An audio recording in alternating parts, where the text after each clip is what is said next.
बिस्मिल्लाहिर्रहमानिर्रहीम। अस्सलाम वालेकुम। जैसे कि आप सबको मालूम है, बकरा ईद आने में चंद ही दिन बाकी है। बकरा ईद क्यों मनाई जाती है? बकरा ईद का दूसरा नाम ईद उल अज़हा भी है। बकरा ईद सुन्नत इब्राहिमी की याद को ताज़ा करने के लिए ये ईद मनाई जाती है। मुसलमान हर साल 10 जिलहज को ये फरीज़ा सर अंजाम देते हैं। अज़ीज़ तुलबा, आप सब जानते हैं अल्लाह अपने बरगज़ीदा बंदों और नबियों से बहुत मोहब्बत करता है और उनको मुख्तलिफ़ किस्म की आज़माइशों से गुजारता है। कुछ इसी तरह की आज़माइश का एहसास हज़रत इब्राहीम को भी हुआ। हज़ारों साल पहले इब्राहीम आराम फरमा रहे थे कि तभी आपको नींद आ गई और ख्वाब में देखते हैं कि अल्लाह ताला फरमाता है, ए इब्राहीम, आप कोई सबसे महबूब चीज़ मेरी राह में कुर्बान करें। चुनाचे सुबह हुई तो आपने सोचा नबी का ख्वाब गलत नहीं हो सकता, झूठा नहीं हो सकता। तो आपके पास काफ़ी तादाद में ऊँट हुआ करते थे। आपने 100 ऊँटों की कुर्बानी दे दी।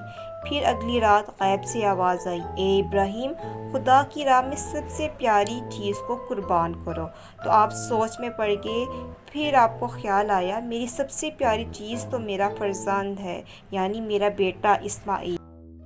आप सोचने लगे, कहीं अल्लाह ये देखना तो नहीं चाहता कि मैं सबसे ज़्यादा अपने रब से मोहब्बत करता हूँ या अपने बेटे से। फिर क्या था?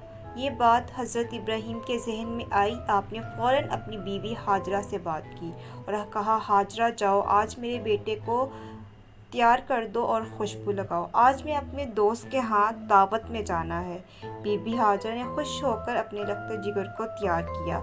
हज़रत इब्राहीम अपने बेटे को लिए फ़लस्तीन से मक्का की तरफ चल दिए।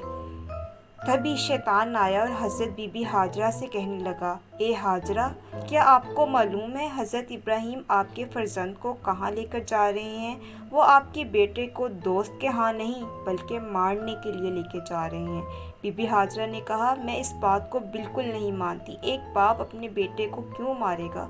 शैतान ने कहा, ए हाजरा, इब्राहीम ने ख्वाब में देखा है कि अल्लाह ने आपके बेटे को कुर्बान करने के लिए कहा है। हज़रत हाजरा ने बहुत फ़ख्र से कहा, शैतान, तुझ पर लानत हो। अगर मेरा बेटा अल्लाह की राह में कुर्बान होने जा रहा है तो क्या हुआ? मैं तो ऐसे 1000 बेटों को भी अल्लाह की राह कुर्बान कर दूँ। फिर यही सवाल शैतान हज़रत इस्माइल के पास लेकर गया और बोला, इस्माइल, क्या तुम्हें मालूम है आपके वालिद आपको अल्लाह की राह में कुर्बान करने के लिए लेकर जा रहे हैं?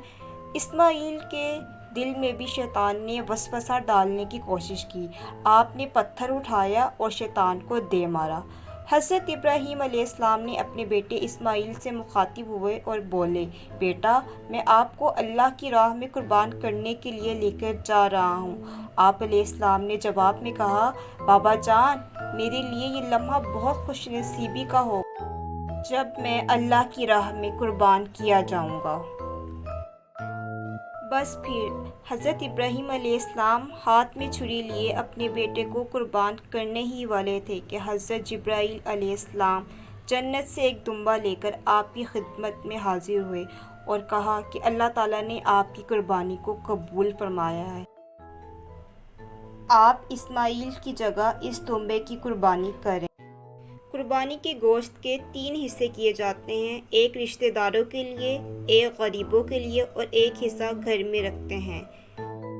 अगर आपको ये वीडियो पसंद आई तो आप अपने दोस्तों के साथ भी ज़रूर शेयर कीजिएगा। अल्लाह हाफिज़।